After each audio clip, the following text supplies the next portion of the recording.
name is Flash Isaac, and I am a teacher from the future. In this class, I shall be teaching you or showing you 8 secrets to avoid losing marks in Jamb. Secrets to avoid negative scores in Jamb. Because for every question you fail, that is already minus in your total score. The truth of the matter is, you don't need a big head to move ahead. It is what you have in your head that takes you ahead. Passing Jamb or any examination is beyond reading and reading. In fact, it is no news that we see a lot of people who study so hard and they still fail Jamb or heck. We see a lot of people that they will be the one to teach you. You that they thought would pass, they who taught you, they will not perform very well. This is because they feel passing exam is all about studying or knowing. There are a lot of factors that come to play or that comes in. The first is read instructions. Students of nowadays, people of nowadays, they do not read. Just send a message for them, send them instruction. They will quickly reply, or they read the first one. That's all. They don't relax to read. Even the ones who read, most times, or many of you people don't know how to comprehend. Most of the times, or sometimes, I am usually in charge of the FlashLearners app customer support. Now, students, they reach out to ask questions. I send them instruction, do this.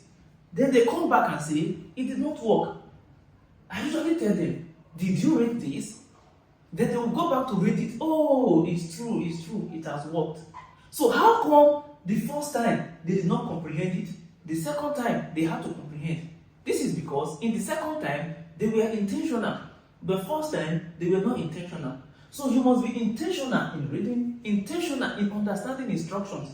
In fact, understanding the general instruction for any exam, you are half done. If you don't fully, I did not say read the instruction. Okay, I said read the instruction, that's one. But the real message is read and understand the instruction. The fact that you read something or you read something does not mean you understand. Even in my previous episode, I've been emphasizing, you've been reading for hours, for minutes. Have you ever asked yourself, did I understand what I read? Or have you tried to recall, write everything down? You'll see that most of your studies are zero effort. Reading, killing yourself, wounding your brain, but zero result. So the unexamined life is not worth living. Try to examine, try to put your brain to work. Even in social media, you see some persons, they will drop a comment on a post, and you see people replying, are you sure this is the brain used to cross roads? Some will say, hope say no be only your mama born o. You understand? Then other people will say, don't use this brain to train your children o. What are usually the issues? People jump to comment without understanding the post. I did not say reading, they read, but they did not really take time to analyze.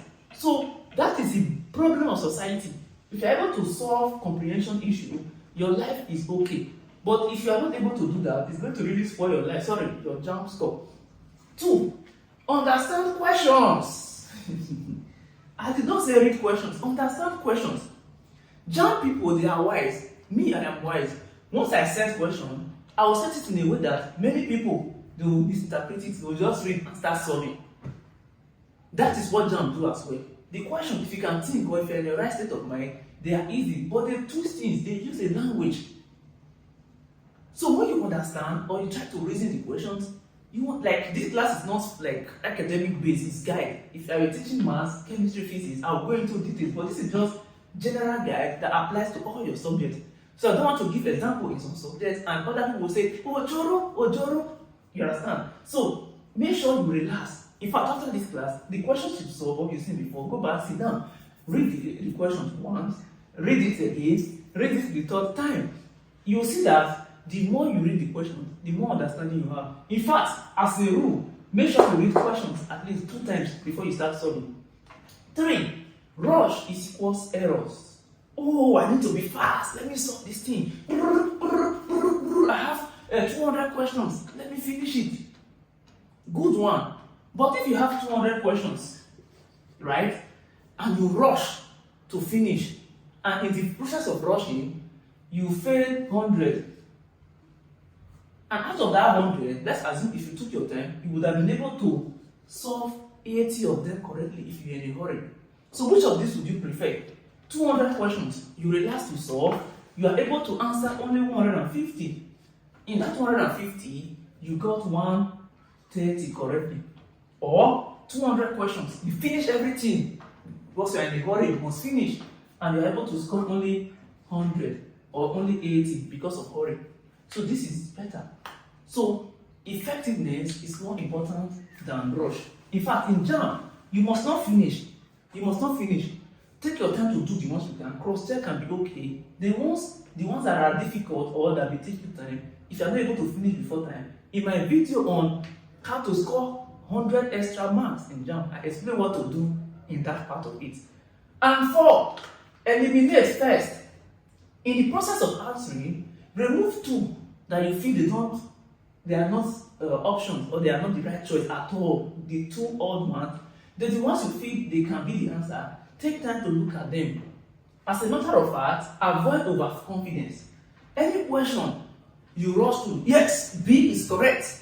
Most times, out of 20, 10 will be wrong if you look at it again. So anytime your mind tells you the answer must be B, this is the answer.